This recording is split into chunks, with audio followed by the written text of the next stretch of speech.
fuck is up, everyone? Prism Meddler here, back with the Ranking Every Album series.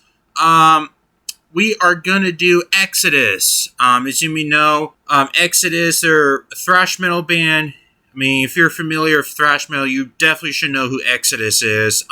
They're easily my favorite thrash band that's outside of the big four. Like, I believe, like, if there's a big five, I think Exodus belongs there. And I know most people may say Testament should be there, and even though I can totally understand why, but personally, I feel like Exodus belongs here. Mainly because Testament kind of came out near the end of this whole thrash metal scene, and you can trace the whole entire generation of thrash right back to Exodus, especially with the album like Bonded by Blood, you know? Like, so I feel like if there's like a big five, it would be Metallica, Megadeth, Slayer, Anthrax, and Exodus. So, yeah, even though I do like Testament, don't get me wrong, they're great, but I feel like Exodus belongs there. But anyways, guys, Exodus has a really strong discography throughout. I don't think there's one bad album by them. Like, they never released anything like Saint Anger or Elid Divinum Sanus or Lulu.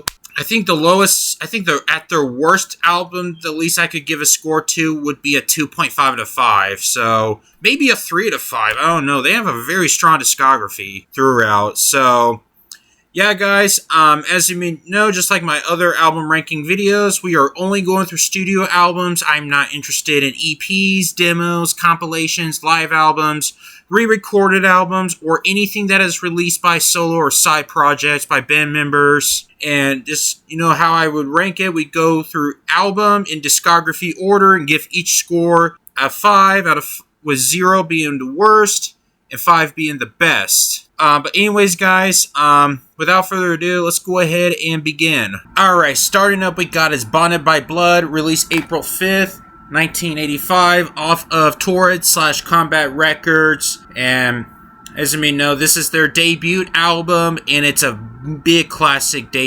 album. Easily my favorite thrash debut. I liked it. I like it more than Metallica's Kill 'Em All by a long shot. I would say this is my favorite thrash debut. I mean, it just has so many killer riffs. I mean, Gary Holt, he's like the main man in this band. He's like the leader in this band. He wrote a lot of kick-ass riffs. Like, he definitely wrote most of the songs on the album. Lyrics. Sadly, this is their only album with Paul Baloff on vocals. And I would say Paul Baloff is easily my favorite vocalist out of all three. Like, he is just a fucking monster with the vocals, with the screaming and such like that. I mean, he definitely fits the tone, and I wish he was still alive to record the rest of the albums. Like, if Paul Baloff is still alive, he would be recording the rest of the Exodus albums, like starting with Temple of the Damned. Like, he would still be in Exodus today if he was still alive. Yeah, Paul Baloff. Oh man, I fucking love him. He is easily my favorite thrash metal vocalist, and it's just a shame that it's his only album with him on it. There's tons of classic songs. Bonded by Blood, Exodus, and There Were None. I love the catchy chorus to that. Deliver Us to Evil, which is a 7-minute track. Even though it's not like the thrashiest song on the album, it still fucking kicks ass. Oh man, it's just a lot of kick-ass moments throughout the album. I would arguably say it's their best album by a long shot. This is no debate here. It's 5 out of 5. Easily my favorite thrash debut of all time. I would pretty much say it's almost up there with Rust in Peace. That's how amazing how much of a masterpiece this album is. By far my favorite metal of 1985, so yeah, Bonded by Blood, it's easily their best album. Alrighty, next up we got is Pleasures of the Flesh, released October 7th, 1987, off of Combat Records. Now, as we know, this is the band's first studio album with Steve Setro Souza on vocals, firing Paul Baloff, which is a shame, because, you know, I'm going to say this right off the bat, guys. Steve Setro Souza is my least favorite vocalist in Exodus, but I will talk about that later.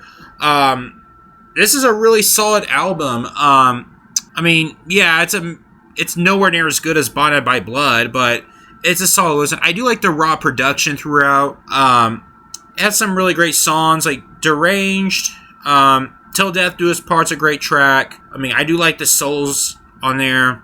Brain Dead is a great track, but it may be a few bit of fillers here and there, but overall, really great songs on there. I do like the lyrical content, with mostly about cannibalism.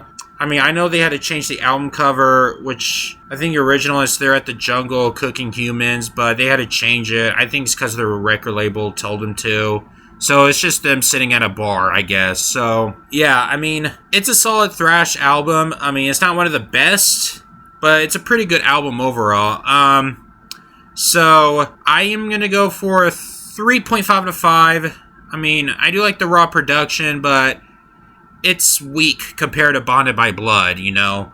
But I do enjoy throughout. I mean, if you're an Exodus fan, you would probably definitely like this album. But if you're new to Exodus, you probably won't like this album. Now, look, I'll admit, I wasn't a fan of this album back then. But when I listened to it again and again and again, it grew into me. So I think it's a good album, but it's nowhere near one of their best. Alright, next up, we got is Fabulous Disaster, released January 30th, 1989. Off of Comeback/Relativity Records. Yes, it is better than Pleasures of the Flesh. I think this album is a lot better produced. Despite not being a lineup change, but it has some really great stuff on there. Like, I would say the riffs on there are a bit heavier. It's got some classic songs too, like especially the track "The Toxic Waltz." That's easily one of my favorite Exodus tracks of all time. That song fucking kicks ass. The chorus is catchy. I love the hard-hitting outro. Fabulous Disaster, that's a great one too. I love this heavier, punchier riffs throughout. I do like the 8-minute track, Like Father, Like Son. It's a long song, but it has no filler at all. It's just fucking kick-ass riffs throughout. Several underrated tracks too, like Corruption, Verbal Racers. I do like the War cover track, Lowrider. I know Korn has done that like 7 years ago, which they kind of made their own thing. But this one, they made it very catchy too with the chorus. So I absolutely dug it. I would easily say it's a thrash classic. I know many thrash fans will argue of it. It's definitely one of my favorite. Well, it may not be my favorite thrash album of 1989. That would probably be Sepultura's Beneath the Remains. I would say I would probably put same level as maybe Testament's Practice What You Preach. I don't know, but yeah, Fabulous Disaster. I would say it's a really great record. It's a lot better produced, better mixing too. So I am going to go for 4 to 5. I thought this was a great record. This might be my favorite Exodus album with Steve Settl's Sousa on there. It's either that or Temple of the Damned, which I will get to that later. But yeah, I thought this was a kick-ass record. Definitely check it out if you haven't listened to it. You're definitely missing out. Yeah, absolutely kick-ass record. Alright, next up we got is Impact is Imminent, released July 10, 1990, off of Capitol Records. A huge, massive drop down quality. Now, is it bad? No, but it's a massive step down. Like, you pretty much hear, it's pretty much leftovers from Fabulous Disaster, I guess, except the mixing is kind of bad at times. But it does have some solid cuts throughout the album, with tracks like Impact is Imminent, Only Death Decides. I do enjoy that track. Heads They Win, Tails You Lose, Lunatic Parade. They got some good stuff on there, but the album has a lot of filler throughout. I mean, the kick-ass riffs are still there. I mean, the songwriting's still there, but it's mainly the production I just don't like. It just feels like I don't know what they're trying to do with it. Like, I just feel like there's something missing from that album. Like, there are some moments in the album where Steve sounds louder than most of the instrumentation on the album. Like, pretty much almost at times. And it's that kind of production I just don't like from there. So, but yeah, I thought it was an okay album. So, we'll go for a 2.5 out of 5. It's alright. This album could be much better, though. Again, there's still some heavier riffs throughout, great songwriting, but I just don't like the production, and plus there's a lot of filler to that album. Alright, next up we got is Force of Habit, released August 25th, 1992, off of Capitol Records. Now, this is the album where the band decides to go to a more groovier style with this groove metal style. As you may know, thrash metal is declining. Some bands are moving more to like a traditional heavy metal sound. Some bands are moving more to like this hardcore crossover thrash sound, and some are moving to the groove metal sound. And it looks like Exodus decides to lean towards this groove metal sound. And yes, there may be some bands that move to a groove metal sound work, such as Sepultura or Anthrax. But this band, with this album, it didn't work. I mean, yes, this album was released in 1992. Yeah, there's a lot of... there are some groove metal albums that got really big with albums like Vulgar Display of Power or La Sexorcisto Devil Music Volume 1. Got really big got really mainstream. And with this album, it just didn't really click. I mean, this album didn't really do a goddamn thing for me. It's just, throughout the album is like fucking almost 70 minutes. And all you hear is almost the same riffs, same hooks, over and over and over again. And Steve's vocals just doesn't fit through that scene. Like, now remember when I said earlier, when I said Steve Central-Sue is my least favorite vocalist? Now with this voice throughout this album is pretty much one of the reasons why. It just sounds so gnarly throughout, nasally throughout, especially the later albums after that with him on it.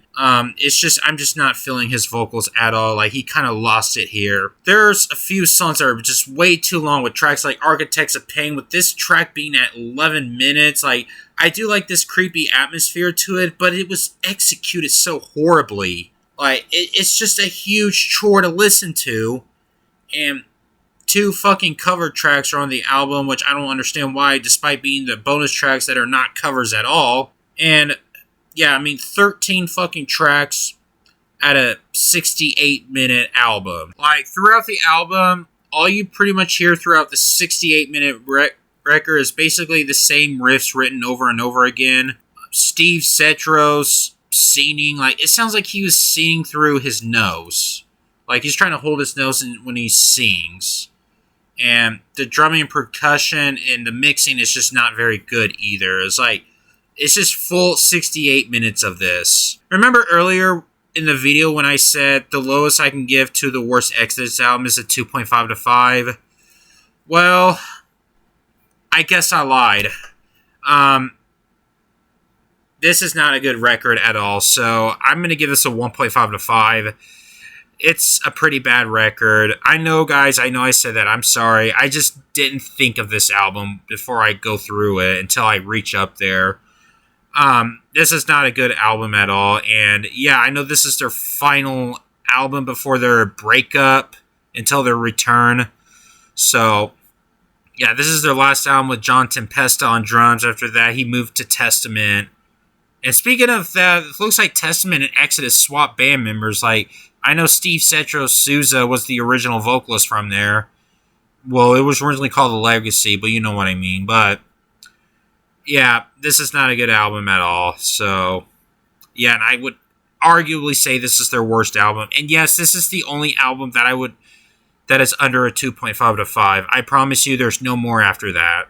Alrighty, next up we got is Temple of the Damned, released February 2nd, 2004, off of Nuclear Blast Records. Now, this is the band's first album in over 12 years. Now, this is a huge comeback record. This album brought back Tom Hunting as their drummer, and their only album too until his return in 2007, which we'll get to that later. Yeah, this is their comeback album. Now, remember when I said earlier in the video, they were about to bring back Paul Bailoff into the band. You know, during around that period, the band reformed in 1997, and I think they released a live album called Another Lesson in Violence with Paul Bailoff singing on vocals. Originally, they were about to have him back to make the studio album with him on vocals, but unfortunately, Paul Bailoff died from a stroke in 2002, and because of that, the band has to bring back Steve Setros-Souza on vocals. And also, this is the band's last album with Steve Souza on vocals. due to a conflict between him and Gary Holt, which as the until which Steve would come back in 2014, which we'll get to that later. Temple of the Damned, it's a really great album. Much better than Force of Half Shit or Habit, I meant to say. I do like this dark tone on this album. I do like some of the leftover tracks they put out, like the song Impaler. That song was meant to be on Bonded by Blood.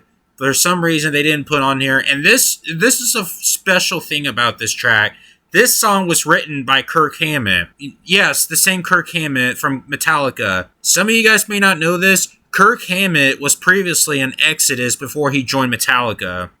And he was asked to join Metallica after Metallica kicked off Dave Mustaine. So, that's a fun fact for you. Kirk Hammett was previously from Exodus.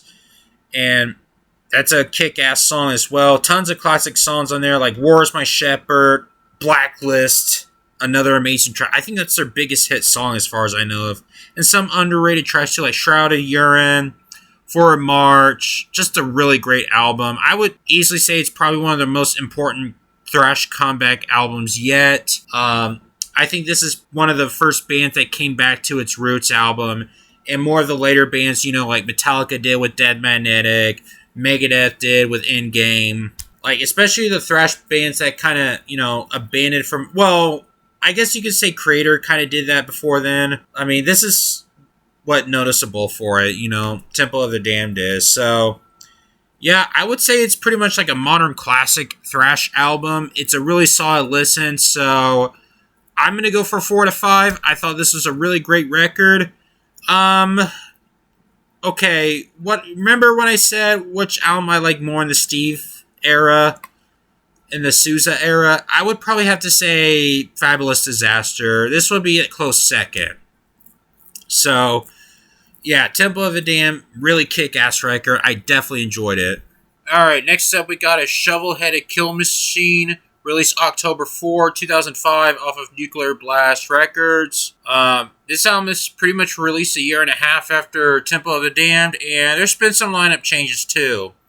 So, this is the first album with Rob Dukes on vocals, the first one in the Rob Dukes era.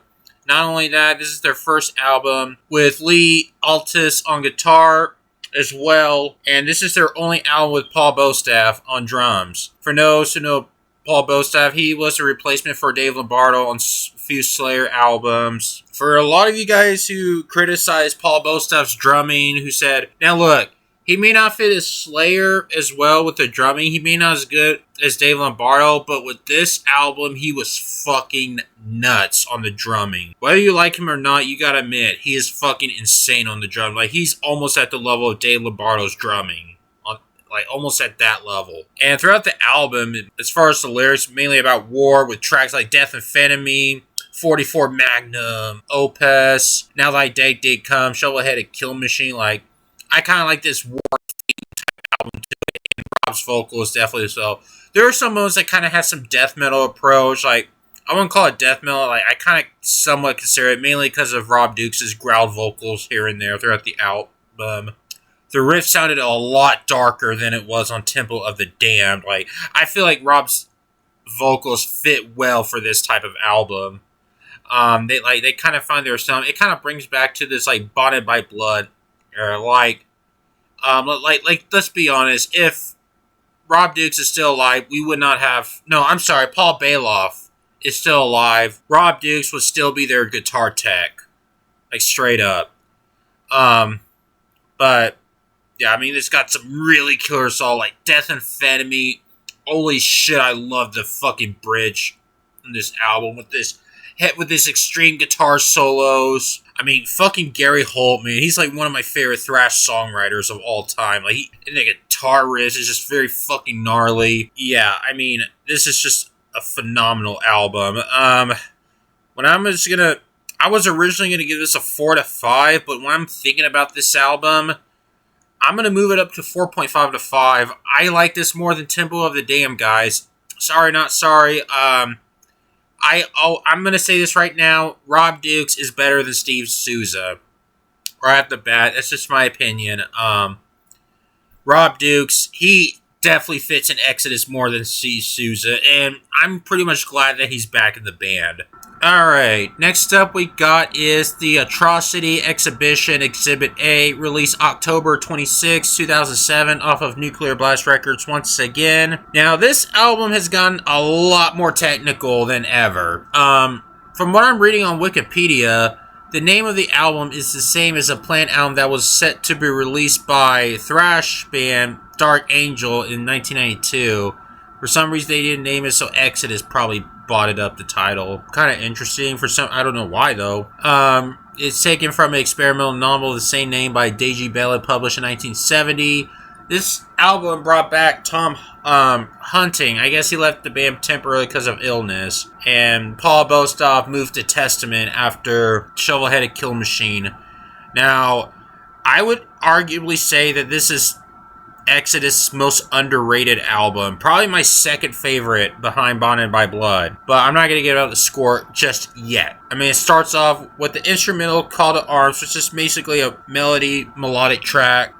Call to Arms, which is a really great opener. Even the longer songs, like the Atrocity Exhibition, the 10.5-minute track, has no filler at all whatsoever. Like, it's just full of technical drumming skill, really haunting interlude, and, I mean, the fucking technical solos from Gary and Lee, god damn, it was fucking phenomenal.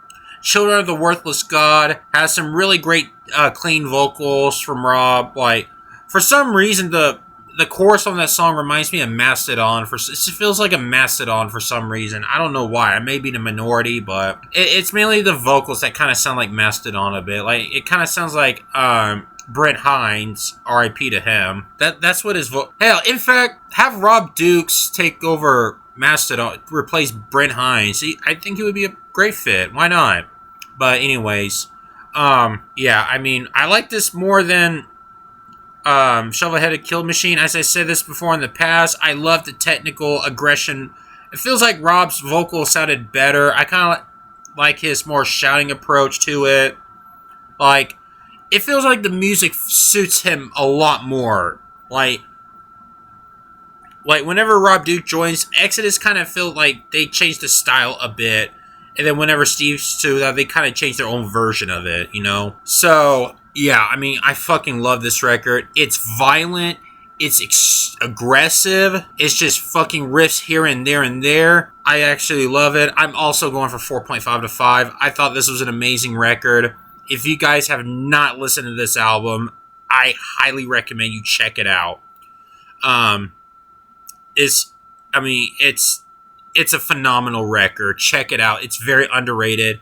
And for some reason, I know there's some Exodus fans that don't like this record for some apparent reason, and I don't know why. I guess maybe the songs are too long for them. For me, I feel like the songs fit well. If you like this record and if you listen to this record and you didn't like this at first, give it another listen. It's actually great. Like, the instrumentation, the production is just phenomenal. Like, give it another listen. Alright, next up we got is Exhibit B, The Human Condition, released May 7, 2010, off of Nuclear Blast Records once again. Now with this record, this is their last one with Rob Dukes on vocals. As of right now, he would come back in 2025. So this is part 2 of the Atrocity series. As you know, the opening track, The Ballad of Leonardo and Charles, picks up right after Bedlam 1, 2, 3. And for the lyrical content, it's mainly about, dark and depressing topics. Like on the track Downfall is about it's basically a government being a recurring theme, describing the fall of major world governments through war and recession. Songs like March of a Sycophants, describing the hypocrisy of Christian conservatives. And there are some songs that focus on tragic events such as the Nanking Massacre and the killings carried out by Leonardo Lake and Charles Ning in the tracks like Nanking and the Ballad of Leonardo and Charles. Songs like Class Dismissed, A Hate Primer is basically about mass shootings, like Virginia Tech, Columbine, the University of Texas sniper shooting in 1966, etc. Burn Hollywood Burn is basically about celebrity worshipping, according to Gary Holt. But I would say this, out of all the Rob Dukes era, not counting the re-recorded Bonded by Blood album, this would probably be my least favorite out of all 3 albums. I mean, I still really like it. It has some really great moments, like tracks like The Ballad of Leonard and Charles. March of the Psychophants has some really kick-ass riffs on the second half of the song. Like, that shit fucking kicks so much ass. Like, holy shit, I would, mosh to it. It's a shame that they never play this live. I don't know why. Downfall kind of has this, a bit of, a metalcore approach, especially around the chorus. A bit. A little bit of metalcore, but not a lot. But there's a few fillers here and there, tracks like Nankey and Burn Hollywood Fern. Just a little bit of filler, but not a lot. So I'll go for a strong enthusiastic 3.5 out of 5. It's a really kick-ass album. It's nowhere near as strong as the last 2 albums, but I do think it's kicked ass overall. But yeah, really solid listen.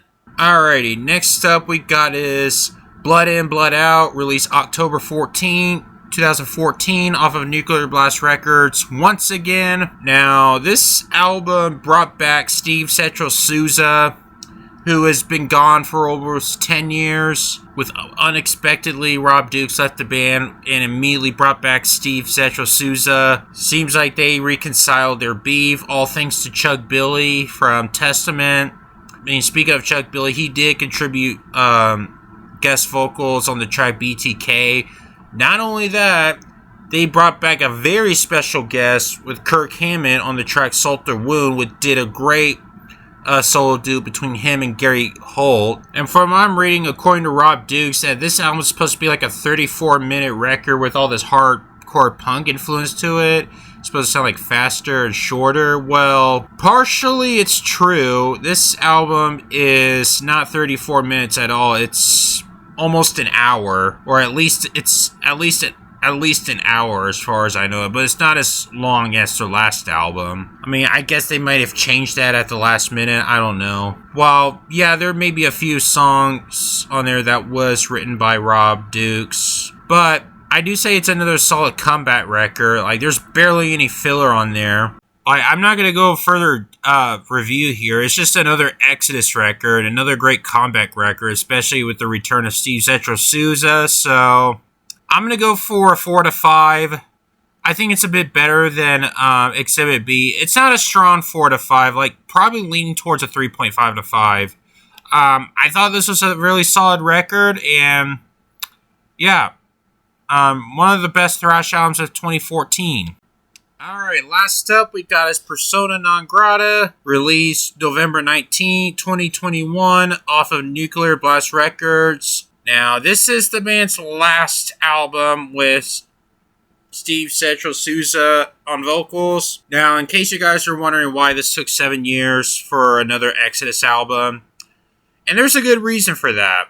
Well, as you may know, the drummer Tom Hunting had cancer, which is finally cured. Not only that, Gary Holt's commitments with Slayer. As we know, they've been, between that period, Slayer has released their final album, Repentless, which was released a year after Blood In, Blood Out, and then they've been touring for a few years, which caused them to disband. And then, so after that, Gary went back to Exodus, make a new album, and yeah, there's some things to talk about. It's a massive downfall from Blood In, Blood Out, and no, I'm not saying it's a bad album either. I mean, it's got some really great cuts. I'm going to keep this review simple because I don't want to go to further details.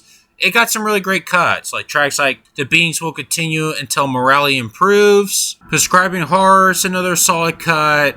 Same with The Years of Death and Dying, Clickbait. And there's a few lengthy tracks that, kind of doesn't suit well with Steve Setro Souza, with tracks like Persona Non Grata, Lunar Liar Lord, and the closing track Anti-Seed. It feels like those tracks would sound better if Rob Dukes sang them. But as for the album in general, I'm just not feeling Setro's vocals this time on this record, and I'm kind of glad this is the last album with him on it.